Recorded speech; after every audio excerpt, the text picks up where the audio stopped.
الحمدللہ رب العالمین والصلاة والسلام علی سید المرسلین اما بعد فاعوذ باللہ من الشیطان الرجیم بسم اللہ الرحمن الرحیم الصلاة والسلام علیک یا رسول اللہ وعلی آلک واصحابک یا حبیب اللہ الصلاة والسلام علیک یا نبی اللہ وعلی آلک واصحابک یا نور اللہ۔ میٹھے میٹھے اسلامی بھائیوں اور مدنی چینل کے ناظرین، سلسلہ ہے نغمات رضا۔ الحمدللہ اس سلسلے میں امام عشق و محبت، مجدد دین و ملت، پروانہ شمع رسالت، میرے آقا نعمت امام احمد رضا خان علیہ رحمت الرحمن کے مبارک کلام ہم سنتے بھی ہیں اور سمجھنے کی کوشش بھی کرتے ہیں۔ آج جو کلام ہے وہ امام اہل سنت کی زندگی کا ایک خاص کلام ہے۔ جی ہاں، ذرا غور کیجئے کہ جس کے کلام سن کر لوگوں کے دلوں میں دیدار مصطفیٰ صلی اللہ تعالی وسلم کا شوق بڑھ جاتا ہو، جس کے کلام آج بھی سن کر یاد مدینہ میں آنسو بہ نکلتے ہوں۔ جب وہ عاشقوں کا امام خود مدینہ منورہ حاضری کو گئے ہوں گے تو پھر کیا ان کی تڑپ ہوگی، ان کی کیفیت کیا ہوگی۔ جی ہاں، یہ کلام خاص حاضری دربار مصطفیٰ سے متعلق ہے۔ امام عشق و محبت اعلیٰ حضرت جب دوسری بار مدینہ طیبہ گئے، اب دل نے کچھ اور ٹھانی تھی۔ تمنا یہ تھی کہ سرور کائنات صلی اللہ تعالی علیہ وسلم کا مبارک جلوہ دیکھنا ہے، وہ جلوہ زیبا دیکھنا ہے جس کی شان بیان کرتے کرتے زندگی گزر گئی ہے۔ کبھی جن بہووں کا تذکرہ کیا، کبھی جن آنکھوں کی تعریف بیان کی، کبھی جب دور و نزدیک کے سننے والے کانوں کی بات کی، کبھی اس دہن مبارک کا تذکرہ کیا، کبھی رخسار مبارک کی شان میں اشعار کہے۔ ذرا غور کیجئے کہ آج ایک عاشق رسول مدینہ منورہ جاتا ہے تو اس کی آنکھیں آنسو بہاتی ہیں، مگر جب عاشقوں کا امام مدینہ منورہ گیا ہوگا تو دل کی کیفیت کیا ہوگی۔ اعلیٰ حضرت نے ساری رات سرکار علیہ الصلوۃ والسلام کے روضہ انور کے سامنے گزاری، درود و سلام پڑھتے رہے۔ تمنا یہ تھی کہ نبی پاک علیہ الصلوۃ والسلام کا جاگتی آنکھوں سے دیدار نصیب ہو جائے۔ عاشق کو تڑپایا جاتا ہے، آزمایا جاتا ہے۔ وہ رات درود پڑھتے گزر گئی مگر دیدار نصیب نہ ہوا۔ اب اعلیٰ حضرت نے تڑپ کر عشق رسول کے عالم میں ڈوب کر ایک کلام لکھا۔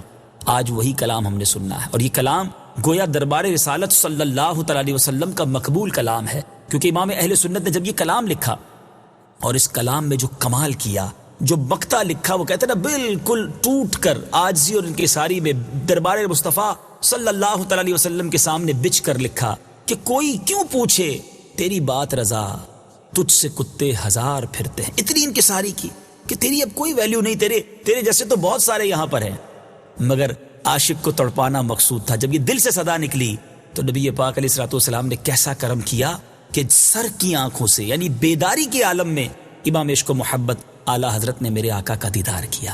یعنی یہ کلام بڑا خاص کلام ہے۔ جو مدنی چینل کے ناظرین ہیں اپنی مصروفیات کو ترک کر کے ہو سکے تو دیدار مصطفیٰ صلی اللہ تعالی علیہ وسلم کی تمنا دل میں لیے اس کلام کو سنیں۔ کلام کا پہلا شعر ہے، وہ سوئے لال آزار پھرتے ہیں، وہ سوئے لال آزار پھرتے ہیں، تیرے دن اے بہار پھرتے ہیں۔ اب اس میں کچھ مشکل الفاظ کے معنی پہلے سمجھ لیجئے۔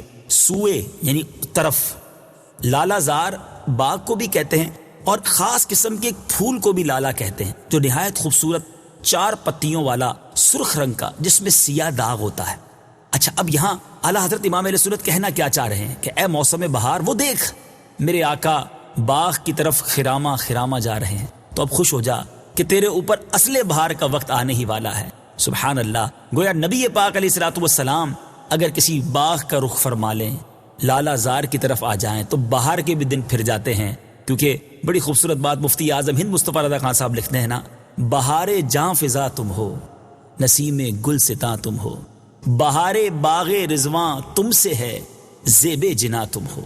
تو میرے میٹھے اسلامی بھائیوں، اب ذرا اس تصور میں ڈوب کر کے بہار کے دن بھی پھر سکتے ہیں، بڑی یہ محاورے کا خوبصورت استعمال ہے۔ کہتے ہیں نا اس کے دن پھر گئے کیونکہ اس کی زندگی میں بہار آ گئی، مگر اعلیٰ حضرت کہتے ہیں کہ نبی پاک اگر گلشن کی طرف چلے جائیں تو بہار کے دن پھر جاتے ہیں۔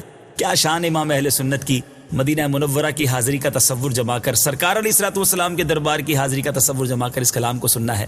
آئیے سنتے ہیں، وہ سوئے لال آزار پھرتے ہیں، تیرے دن اے بہار پھرتے ہیں، تیرے دن وہ سوئے لال آزار پھرتے ہیں، وہ سوئے لال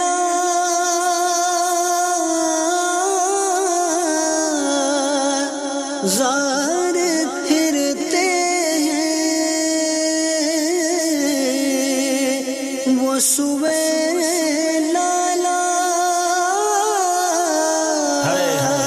زار پھرتے ہیں،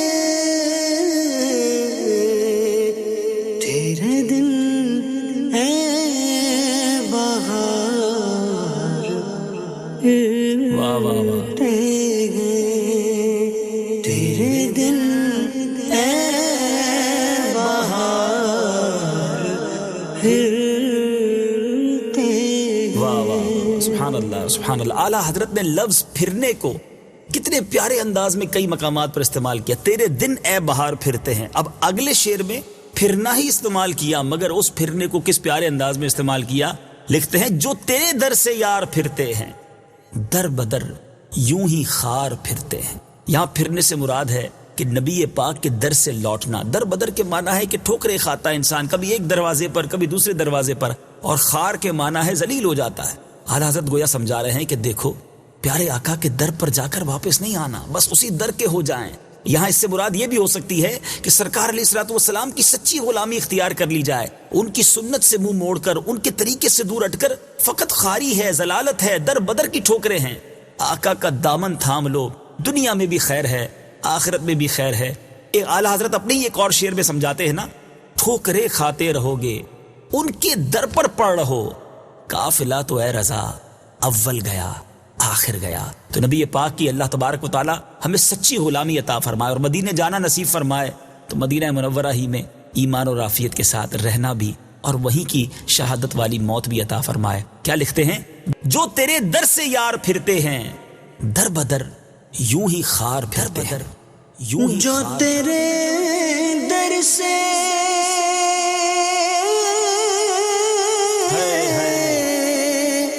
یار پھرتے ہیں، جو تیرے در سے یار پھرتے ہیں، در بدر یوں ہی خار پھرتے ہیں، در بدر یوں ہی خار پھرتے ہیں۔ اب اعلیٰ حضرت قیامت کا نقشہ کھینچ رہے ہیں۔ اے گناہ گاروں، اے خطا کاروں، اے دنیا میں عیش و عشرت کر کے، ایسے کام کر کے اپنے رب کو ناراض کرنے والے کام کرنے والوں، تم گناہ کرتے ہو، یہ نہیں سوچتے کہ تمہارے ان گناہوں کی وجہ سے نبی پاک علیہ الصلوۃ والسلام کو کتنا رنج اور تکلیف پہنچتی ہے۔ اعلیٰ حضرت لکھتے ہیں، آہ کل عیش تو کیے ہم نے، آج وہ بے قرار پھرتے ہیں۔ میرے آقا علیہ الصلوۃ والسلام قیامت کے دن اپنے گناہگار امتیوں کو تلاش کر رہے ہوں گے، ان کی شفاعت کے لیے رب کی بارگاہ میں التجائیں کر رہے ہوں گے، سجدہ کریں گے اور اللہ کی بارگاہ میں عرض کریں گے۔ میرے میٹھے اسلامی بھائیوں، یہ ان لوگوں کو جھنجھوڑا جا رہا ہے کہ اے گناہ کر کے زندگی گزارنے والوں، تمہاری وجہ سے نبی پاک علیہ الصلوۃ والسلام قیامت کے دن بے قرار رہیں گے، اللہ کی بارگاہ میں التجائیں کریں گے۔ نبی پاک علیہ الصلوۃ والسلام کا امت سے پیار دیکھیں کہ ایک حدیث پاک کا مضمون ہے، میرے آقا فرماتے تمام انبیاء نور کے ممبر پر بیٹھیں گے، ان کے لیے ممبر لگائے جائیں گے اور نور کے ممبر پر بیٹھیں گے، مگر میں اپنے ممبر پر اس وقت تک نہیں بیٹھوں گا جب تک اپنے گناہگار امتیوں کو دوزخ سے آزاد نہ کروا لوں، اپنے گناہگار امتیوں کی بخشش کا سامان نہ کر سکوں۔ بلکہ میرے آقا علیہ الصلوۃ والسلام فرماتے کمال کی حدیث ہے جس کا مضمون ہے کہ میں اللہ کے عرش کے سامنے کھڑا رہوں گا اور اس خوف سے کہ کہیں اللہ مجھے جنت میں نہ بھیج دے۔ ذرا غور کریں، ہم تو تمنا کرتے ہیں ہمیں جنت میں بھیجا جائے، آقا فرماتے مجھے یہ خوف ہوگا کہ مجھے اگر جنت میں جانے کا حکم دے دیا گیا تو میری گناہگار امت کا کیا ہوگا۔ اللہ غنی، اتنا پیار کیا کوئی کسی سے کرتا ہے جتنا نبی پاک علیہ الصلوۃ والسلام اپنے گناہگار امتیوں سے کرتے ہیں۔ پھر ہم کیوں گناہ کریں، پھر کیوں ہم ایسے کام کریں کہ قیامت کے دن سرکار علیہ الصلوۃ والسلام کو ہماری وجہ سے تکلیف ہو اور ہمیں شرمندگی اٹھانی پڑے۔ یہ جھنجھوڑا جا رہا ہے ان لوگوں کو کہ عیش و عشرت کی زندگی گزار کر، اللہ کی ناراضی والے کاموں میں زندگی گزار کر ایسا نہ کرو کہ نبی پاک علیہ الصلوۃ والسلام ہی تم سے ناراض ہو جائیں۔ آہ کل عیش تو کیے ہم نے، آج وہ بے قرار پھرتے ہیں، آج وہ بے آہ کل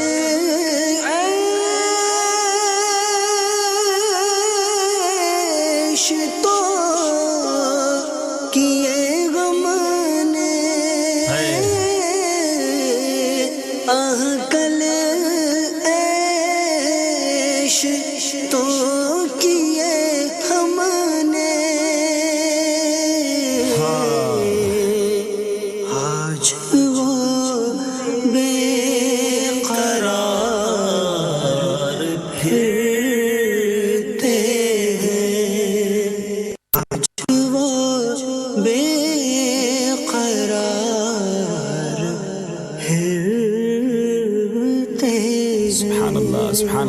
میٹھے اسلامی بھائیو، اب اعلیٰ حضرت نبی پاک علیہ الصلوۃ والسلام کے دربار کا تذکرہ کر رہے ہیں۔ یاد رہے یہ وہ دربار ہے جہاں 70,000 فرشتے صبح حاضری دیتے ہیں، 70,000 فرشتے شام حاضری دیتے ہیں۔ تو کیسا فرشتوں کا ہجوم ہوگا دربار رسالت کے گرد؟ لکھتے ہیں ہر چراغ مزار پر قدسی کیسے پروانہ وار پھرتے ہیں۔ قدسی کہتے ہیں فرشتوں کو۔ نبی پاک علیہ الصلوۃ والسلام کے ارد گرد جو آپ کے مزار کے گرد فانوس ہیں، قندیلیں ہیں، ذرا دیکھو تو صحیح کہ کتنے قدسی ہیں، کتنے فرشتے پروانہ وار دیوانہ وار میرے آقا کے روضے کے گرد موجود ہیں۔ اعلیٰ حضرت اپنے ہی کچھ اشعار میں سمجھاتے ہیں نا، 70,000 صبحوں ہیں، 70,000 شام، یوں بندگی زلف و رخ 8 پہر کی ہے، جو ایک بار آئے دوبارہ نہ آئیں گے، رخصت ہی بارگاہ سے بس اس قدر کی ہے، معصوموں کو تو عمر میں صرف ایک بار آسی پڑے رہیں تو صلاح عمر بھر کی ہے۔ سمجھا رہے ہیں کہ ذرا دیکھو، اور یہ بھی ہم سمجھ سکتے ہیں کہ جو دل کی آنکھیں رکھتے ہیں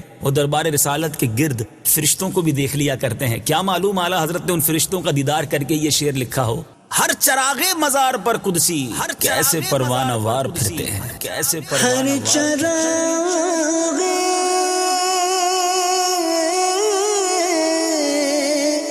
مزار پر قدسی، ہر چراغ مزار پر قدسی کیسے پروانہ وار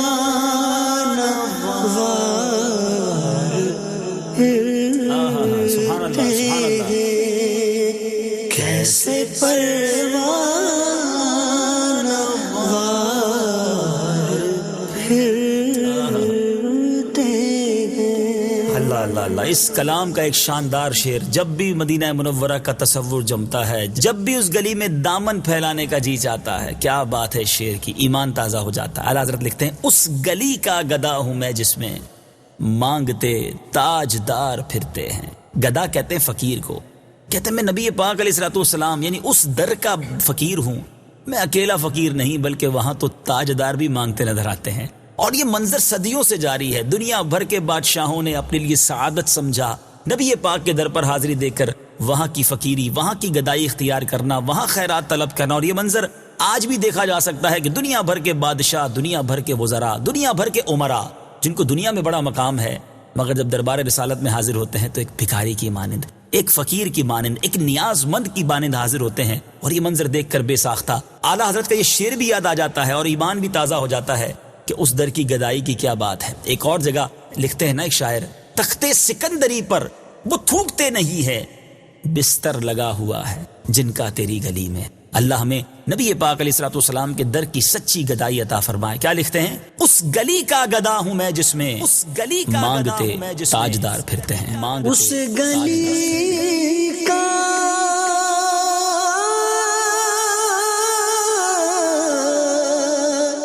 گدا ہوں میں جس میں اس گلی کا گدا ہوں میں جس میں مانگتے تاجدار پھرتے مانگتے تاجدار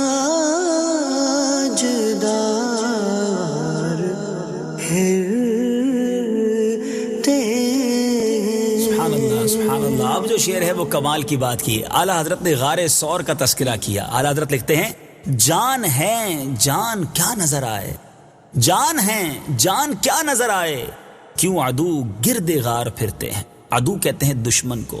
غار کون سا تھا؟ یہ غار ثور تھا۔ غار ثور میں جب پیارے آقا علیہ الصلوۃ والسلام اور صدیق اکبر رضی اللہ تعالیٰ عنہ موجود تھے، جو دشمن تھے مکہ پاک سے ڈھونڈتے ڈھونڈتے غار ثور کے دہانے تک، دروازے تک گویا پہنچا ہے، مگر میرے آقا انہیں نظر نہ آئے۔ اور صرف ایسا نہیں ہوا کہ غار ثور میں نظر نہیں آئے، بلکہ ہجرت کی رات میرے آقا کے گھر کا جب محاصرہ کیا گیا، آقا علیہ الصلوۃ والسلام ان کے سامنے سے سورہ یاسین کی آیت تلاوت کرتے نکلے، مگر نظر نہ آئے۔ وجہ کیا ہے نظر نہ آئے؟ کیا بات کرتے ہیں اعلیٰ حضرت، کبھی جان بھی نظر آتی ہے۔ آپ کے اور میرے اندر بھی جان ہے نا، ہمیں بھی اپنی جان نظر نہیں ہے جان مگر نظر نہیں آتی۔ تو اب میرے آقا جانے جہان ہیں، ان کے سبب یہ کائنات ہے. جان نظر نہیں آتی. خامخواہ جو عدو ہیں, دشمن ہیں, گردے غار ڈھونڈ رہے انہیں, وہ نظر آنے والے نہیں, کیونکہ وہ جانے جہان ہیں. اور بڑی خوبصورت بات علماء اس شعر کے تحت لکھتے ہیں کہ حاضر و ناظر میرے آقا تھے, اس غار میں حاضر بھی تھے اور موجود بھی تھے, پھر بھی نظر نہیں آئے. تو اگر آج بھی حاضر و ناظر ہیں اور نظر نہیں آتے تو کوئی ایسی جو ہے وہ تعجب کی بات نہیں ہے. اور اعلیٰ حضرت بڑی خوبصورت بات سمجھاتے ہیں. اگر تھوڑا سا سمجھیے نا کہ معراج کی رات میرے آقا جب آسمانوں پر تشریف لے گئے تو کنڈی ہلتی رہی, بستر گرم تھا, ساتوں آسمانوں کی سیر, جنت کے طبقات کی سیر, جہنم کے طبقات کا ملاحظہ کیا, اللہ سے ملاقات کی, مسجد اقصیٰ میں نماز پڑھائی. یہ مہینوں سالوں کا سفر کر کے جب واپس گھر تشریف لائے تو کنڈی ابھی ہل رہی تھی, بستر گرم تھا, وضو کرتے وقت جو پانی بہہ رہا تھا وہ جاری تھا. یہ چند سیکنڈز میں, یہ اسی وقت میں کیسے واپس آ گئے؟ تو عشق بھرا جواب یہ ہے کہ جس طرح ہماری گھڑی میں سے سیل نکال لیا جائے تو گھڑی رک جاتی ہے, سیل واپس ڈال دیا جائے تو گھڑی چلنے لگ جاتی ہے. دراصل میرے آقا اس جہان کی جان ہیں. وہ تشریف لے گئے تھے, سارا زمانہ رک گیا تھا, تشریف لائے تو پھر زمانہ چلنے لگ گیا. اعلیٰ حضرت کے اس شعر سے اس بات کو سمجھیے, وہ جو نہ تھے تو کچھ نہ تھا, وہ جو نہ ہو تو کچھ نہ ہو, جان ہے وہ جہان کی, جان ہے تو جہان ہے. اب اس بات کو ذہن میں رکھتے ہوئے آئیے ذرا یہ شعر سنیے اور اپنے ایمان کو تازہ کیجئے. جان ہے, جان کیا نظر آئے, کیوں عدو گرد غار پھرتے ہیں. جان گئے جان کیا نظر آئے, جان گئے جان کیا نظر آئے, کیوں عدو گرد غار پھرتے ہیں. میرے بیچ اسلامی بھائیو, جب ایک عاشق رسول سرکار علیہ الصلوۃ والسلام پر اپنا سب کچھ فدا کر دیتا ہے, فنا فی الرسول کے مرتبے پر فائز ہوتا ہے, تو اسے ہر خوبصورتی میں اپنے آقا نظر آتے ہیں, اپنے آقا کا شہر یاد آتا ہے, اس شہر کی کوئی خوبی یاد آتی ہے. اعلیٰ حضرت ایسے ہی عاشق رسول ہیں. کیا لکھتے ہیں؟ پھول کیا دیکھوں میری آنکھوں میں, دشت طیبہ کے خار پھرتے ہیں. ذرا غور کیجئے, کسی ایک جگہ کے پھول دیکھ کر کسی دوسری جگہ کے پھول یاد آنا تو سمجھ آتا ہے کہ یار یہ پھول بہت اچھا ہے, مگر اس شہر کے باغ کے پھول کی بات نرالی ہے. مگر امام عشق و محبت کا کمپیریزن, آپ کے عشق کی وہ تپش کو دیکھیے کہ اے پھولوں تمہیں دیکھ کر مجھے وہ خوشی حاصل نہیں ہو رہی, میں کیا دیکھوں, کیونکہ میری آنکھوں میں نبی پاک کے بیابان کے, پیارے آقا کے شہر مدینہ کے اس صحرا کے جو خار ہیں, یعنی کانٹے جو ہیں, وہ میری آنکھوں میں پھر رہے ہیں. مجھے وہ کانٹے اتنے اچھے لگ رہے ہیں کہ مجھے ان پھولوں سے وہ محبت نہیں, مجھے ان پھولوں سے وہ راحت نہیں ملتی جو دربار مصطفیٰ صلی اللہ تعالیٰ علیہ وسلم کے در کے کانٹوں سے ہے. سبحان اللہ. اسی طرح کی بات امام حسن رضا خان صاحب برادر اعلیٰ حضرت لکھتے ہیں نا, خارے صحرائے نبی پاؤں سے کیا کام تجھے, آ میری جان میرے دل میں ہے رستہ تیرا. کیا بات ہے خاندان اعلیٰ حضرت کی. ذرا اس تصور میں ڈوب کر دیکھیے کہ پھول دیکھ کر مدینے کے کانٹے اگر کسی کو یاد آتے ہیں تو اس کا عشق مدینہ کیسا ہوگا. لکھتے ہیں, پھول کیا دیکھوں میری آنکھوں میں, دشت طیبہ کے خار پھرتے ہیں. پھول کیا دیکھوں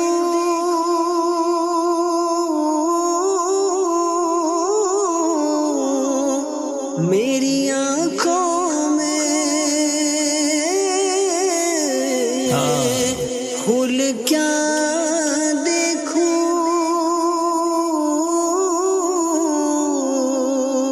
میری آنکھوں میں, دشت طیبہ کے خار پھرتے ہیں, دشت طیبہ کے خار پھرتے ہیں. پھر دربار رسالت کا ایک خوبصورت منظر ہے, کیونکہ یہ نعت بھی اسی تصور میں لکھی گئی ہے. ساری رات تو روضہ انور کے سامنے کھڑے ہو کر درود پڑھے ہیں, نہ جانے کیا کیا منظر دیکھے ہوں گے. لکھتے ہیں, لاکھوں قدسی ہیں کام خدمت پر, لاکھوں گردے مزار پھرتے ہیں. یہ ہزاروں ہزار فرشتے جو صبح و شام حاضر ہوتے ہیں, گویا لاکھوں کی حاضری ہوتی ہے. ان کا کام کیا ہوتا ہے؟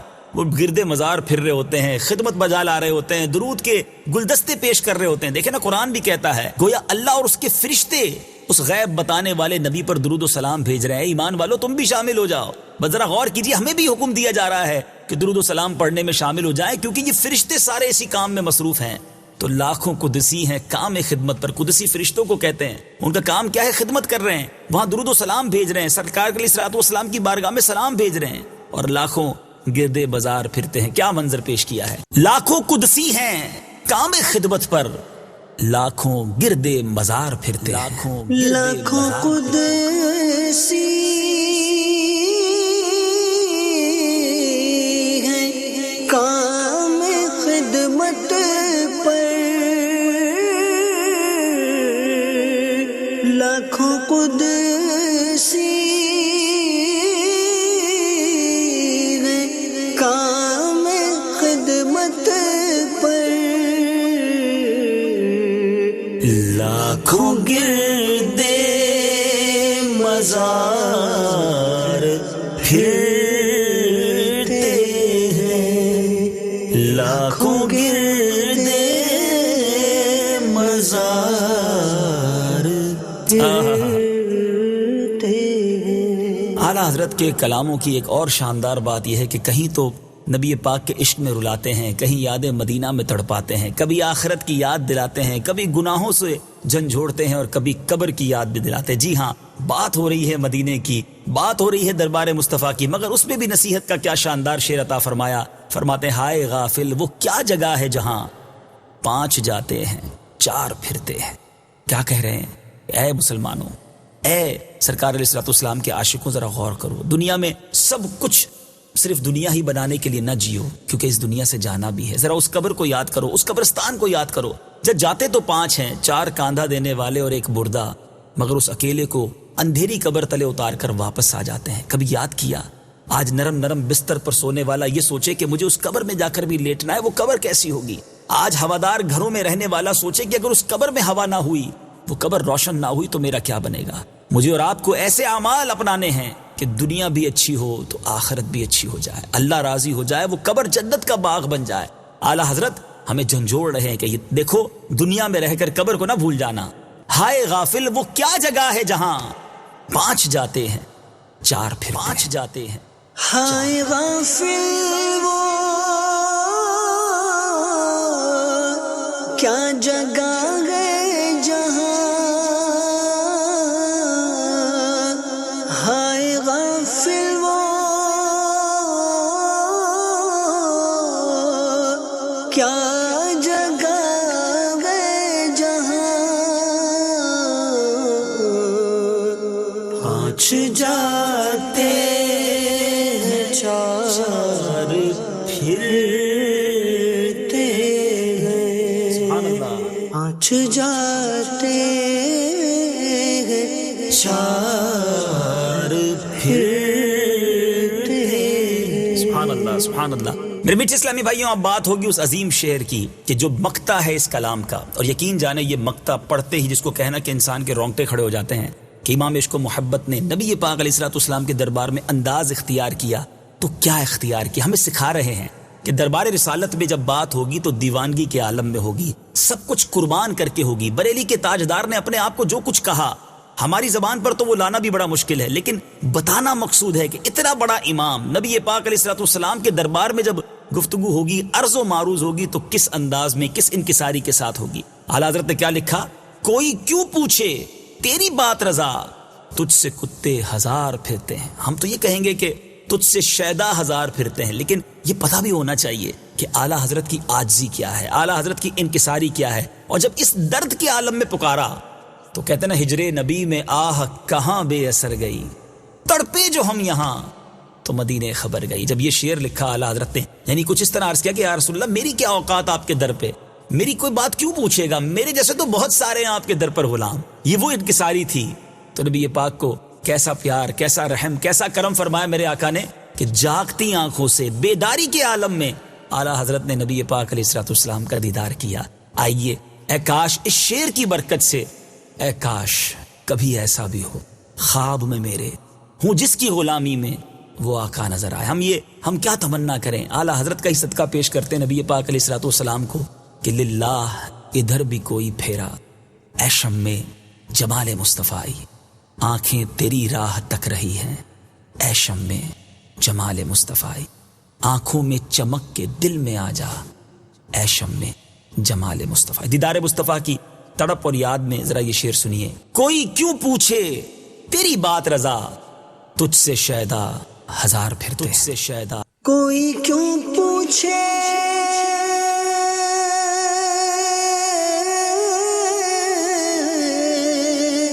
تیری بات رضا، سبحان اللہ، کوئی کیوں پوچھے